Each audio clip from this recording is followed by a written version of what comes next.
दोस्तों, एकादशी तिथि भगवान विष्णु को समर्पित होती है।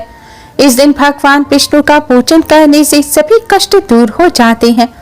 इस दिन भगवान लक्ष्मी नारायण का साथ में पूजन करने से जीवन में सुख समृद्धि आती है और धन की कोई कमी नहीं रहती। दोस्तों, आज की इस वीडियो में हम आपको एक ऐसी चीज के बारे में बताने जा रहे हैं जिसे अगर आप इस एकादशी पर अपने घर के दरवाजे पर लगा देते हैं तो इससे आपको भगवान विष्णु के साथ ही धन की देवी माँ लक्ष्मी की भी असीम कृपा प्राप्त होगी। घर में माँ लक्ष्मी का वास होगा। घर में धन धान्य की कोई कमी नहीं रहेगी। घर परिवार को किसी की बुरी नजर भी नहीं लगेगी। घर में कोई बुरी चीज प्रवेश नहीं कर पाएगी और पूरे परिवार की भगवान लक्ष्मी नारायण रक्षा करेंगे।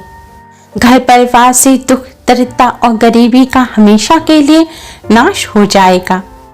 दोस्तों, वीडियो में आगे बढ़ने से पहले आपसे रिक्वेस्ट करते हैं कि वीडियो को लाइक कर अपने फ्रेंड्स के साथ शेयर जरूर करें।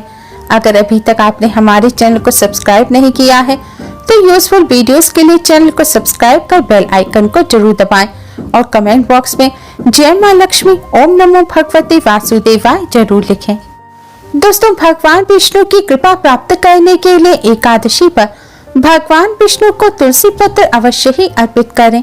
एकादशी के दिन भगवान विष्णु को तुलसी पत्र अर्पित करने से समस्त पापों का भी नाश हो जाता है और भगवान विष्णु की असीम कृपा मिलती है। वास्तु दोष से छुटकारा प्राप्त करने के लिए एकादशी के दिन भगवान विष्णु का अभिषेक दक्षिणावर्ती शंख में जल भर के करें और इसमें गंगा जल भी डालें। फिर पूजा के बाद इस जल को घर के कोने कोने में छिड़क दें। इससे घर में मौजूद नकारात्मक ऊर्जा का नाश हो जाता है और परिवार में सुख शांति आती है। दरिद्रता से मुक्ति पाने के लिए एकादशी पर 11 कन्याओं को फल का भेंट करें। पहले फल का भगवान विष्णु माँ लक्ष्मी को भोग लगाएं और फिर उन्हें कन्याओं को भेंट करें। इससे धन का कभी अभाव नहीं होता और दरिद्रता से हमेशा के लिए मुक्ति मिल जाती है। दोस्तों, अब हम आपको जो उपाय बताने जा रहे हैं यह उपाय आप एकादशी के दिन में या रात में किसी भी समय कर सकते हैं। उपाय करने के लिए सबसे पहले स्नान कर स्वच्छ वस्त्र धारण करें। आज के दिन भूलकर भी काले रंग के वस्त्र ना पहने। अब आप सबसे पहले अपने मंदिर की सफाई करें। मंदिर में भगवान जी की जितनी प्रतिमा है उन्हें स्नान कराएं और स्वच्छ वस्त्र पहनाएं। अगर तस्वीर है तो साफ कपड़े से पोंछें। आज के दिन भगवान श्री हरि विष्णु का दक्षिणावर्ती शंख से अभिषेक करने से घर में सुख समृद्धि आती है। अगर आपके यहाँ शंख है तो आप इस शंख से भगवान श्री हरि विष्णु का अभिषेक अवश्य करें। अब आप भगवान विष्णु माँ लक्ष्मी जी के सामने एक शुद्ध घी का दिया जलाएं और एक सुगंधित धूप बत्ती जलाएं। शुद्ध घी ना हो तो आप जिस भी घी का दिया अपने मंदिर में जलाते हैं तो आप उस घी का दिया मंदिर में जलाएं। ये तो दोस्तों आप सभी जानते होंगे कि एकादशी के दिन चावल नहीं खाने चाहिए, चावल का प्रयोग नहीं करना चाहिए, लेकिन यह भी ध्यान रखें पूजा में भी आज के दिन चावल का इस्तेमाल भूलकर भी ना करें। अब आप सबसे पहले भगवान श्री गणेश को प्रणाम करें, फिर भगवान विष्णु माँ लक्ष्मी जी को प्रणाम करें और भगवान जी को हल्दी कुमकुम से तिलक करें। तिलक करने के पश्चात आप भगवान विष्णु माँ लक्ष्मी जी को किसी फल मिष्ठान का भोग लगाएं।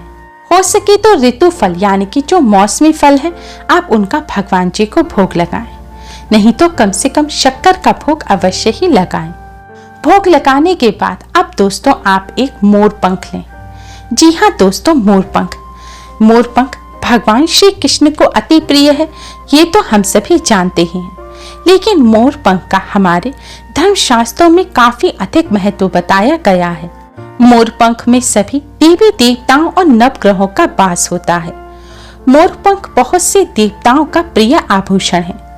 भगवान कृष्ण, माता सरस्वती, माता लक्ष्मी, इंद्रदेव, शिव पुत्र कार्तिकेय तथा भगवान श्री गणेश सभी को मोरपंख किसी न किसी रूप में अवश्य ही प्रिय है। इसलिए यह मोरपंख जीवन की दिशा और दशा दोनों ही बदलने में सहायक माना जाता है। मोरपंख खूबसूरत होने के साथ ही यह बुरी शक्तियों और प्रतिकूल चीजों के प्रभाव से भी बचाता है। मोरपंख नकारात्मक ऊर्जा को दूर करने में सबसे ज्यादा प्रभावशाली माना जाता है। मोरपंख लेने के बाद अब आप इस मोरपंख पर थोड़ा सा गंगा जल डालकर इसे कपड़े से पोंछें और शुद्ध करें। गंगा जल ना हो तो आप साफ जल डालकर इसे शुद्ध करें। जरूरी नहीं है कि पूरा डंडी समेत आपको लंबा मोरपंख लेना है, आप छोटा मोरपंख भी ले सकते हैं। लेकिन जो मोरपंख का ऊपर का हिस्सा होता है जिसमें आंख जैसी बनी होती है वह आपको पूरा साबुत ही लेना है, चाहे लंबाई आप उसकी अपनी इच्छानुसार ले लें। अब इस मोरपंख को आप भगवान श्री हरि विष्णु माँ लक्ष्मी जी के सामने एक कपड़ा बिछाकर उसके ऊपर रख दें और फिर इस मोरपंख पर भी आप हल्दी कुमकुम से तिलक करें। मोरपंख रखने के बाद अब आप भगवान विष्णु जी के अवतार भगवान श्री कृष्ण के इस मंत्र का 108 बार जाप करें। मंत्र इस प्रकार है, कृष्ण कृष्णाय नमः, कृष्ण कृष्णाय नमः। दोस्तों इस मंत्र का आपको 108 बार जाप करना है। मंत्र का जाप करने के पश्चात अब आप माँ लक्ष्मी का ध्यान करें और थोड़ी देर जय माँ लक्ष्मी का मन ही मन जाप करें। दोस्तों हो सके तो पूजन के बाद आप एकादशी की कथा को अवश्य सुनें। ऐसा करने से आपको भगवान श्री हरि विष्णु माँ लक्ष्मी जी की असीम कृपा प्राप्त होगी। एकादशी की कथा की वीडियो आपको हमारे चैनल पर मिल जाएगी। दोस्तों इस तरह पूजन करने के बाद अब आप यह मोरपंख अपने हाथों में लें और भगवान श्री हरि विष्णु माँ लक्ष्मी जी को प्रणाम कर अपने घर में सुख समृद्धि की प्रार्थना करें। आपकी जो भी धन संबंधी समस्या है उसको दूर करने की प्रार्थना करें। भगवान श्री हरि विष्णु माँ लक्ष्मी से प्रार्थना करें कि वह आपके घर परिवार की रक्षा करें और आपके घर में सदैव स्थिर वास करें।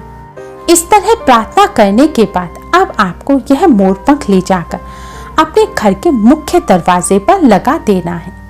यह मोरपंख आपको घर से बाहर नहीं लगाना, बल्कि घर के अंदर की तरफ आपको यह घर के मुख्य दरवाजे पर लगाना है। आप इसे किसी टेप की सहायता से चिपका सकते हैं या फिर कोई अगर डोर हैंगिंग लगा हुआ है तो आप उसमें लगा सकते हैं, या फिर आप किसी फ्रेम में इसको मड़वाकर इसको आप एक तस्वीर की तरह भी आप अपने मुख्य द्वार पर लगा सकते हैं। बस आपको इसे लगाने के बाद इतना ध्यान रखना है कि सफाई करने के लिए आप झाड़ू वगैरह से इसे ना झाड़ें, बल्कि किसी साफ कपड़े से आप इसे पोंछें। दोस्तों हमारे धर्मशास्त्रों में बताया गया है कि घर के मुख्य द्वार पर मोरपंख लगाने से पैसा चुंबक की तरह दौड़ा चला आता है। घर में नकारात्मक ऊर्जा प्रवेश नहीं कर पाती, क्योंकि मोरपंख से नकारात्मक ऊर्जा और बुरी शक्तियां दूर भागती हैं। मोरपंख को मुख्य द्वार पर लगाने से और जिस घर में नकारात्मक ऊर्जा बुरी शक्तियों का प्रवेश नहीं होता उस घर में सुख शांति बनी रहती है, और जिस घर में सुख शांति होती है वहां माँ लक्ष्मी का वास होता है। इस तरह घर के मुख्य द्वार पर मोरपंख लगाने से परिवार को किसी की बुरी नजर भी नहीं लगती और घर में माँ लक्ष्मी का वास होता है। धन संबंधी सभी समस्याएं धीरे धीरे दूर होती चली जाती हैं और घर में सुख समृद्धि आती है। दोस्तों अगर आप व्यापार करते हैं, आपके व्यापार में कोई समस्या चल रही है, व्यापार में गिरावट आ गई है, व्यापार में बरकत नहीं हो पा रही, या व्यापार स्थल पर भी नकारात्मक ऊर्जा का आपको एहसास होता है, एक उदासी रहती है, आलस रहता है और आपका दिमाग भी अच्छी तरह से काम नहीं करता, तो इन समस्याओं को दूर करने के लिए इसी तरह पूजा करने के बाद आप इस मोरपंख को अपने व्यापार स्थल के मुख्य द्वार पर लगा दें। ऐसा करने से आपके व्यापार में जो भी समस्या चल रही होगी वह जल्द ही दूर हो जाएगी और व्यापार में बरकत होगी। वास्तु शास्त्र में भी माना गया है कि घर के मुख्य द्वार पर मोरपंख लगाने से घर से वास्तु दोष भी दूर होता है। मोरपंख में सभी देवी देवताओं और नवग्रहों का वास होता है। इस तरह पूजा किया हुआ मोरपंख लगाने से देवी देवताओं और नवग्रहों का आशीर्वाद भी घर और दुकान पर बना रहता है। दोस्तों एकादशी के पावन पर्व पर इस आसान से उपाय को कर इससे लाभ अवश्य ही प्राप्त करें।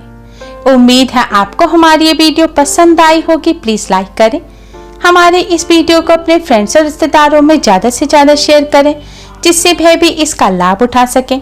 हमारी और भी वीडियोस के लिए हमारे चैनल को सब्सक्राइब करना ना भूलें। Thanks for watching. Radhe Radhe.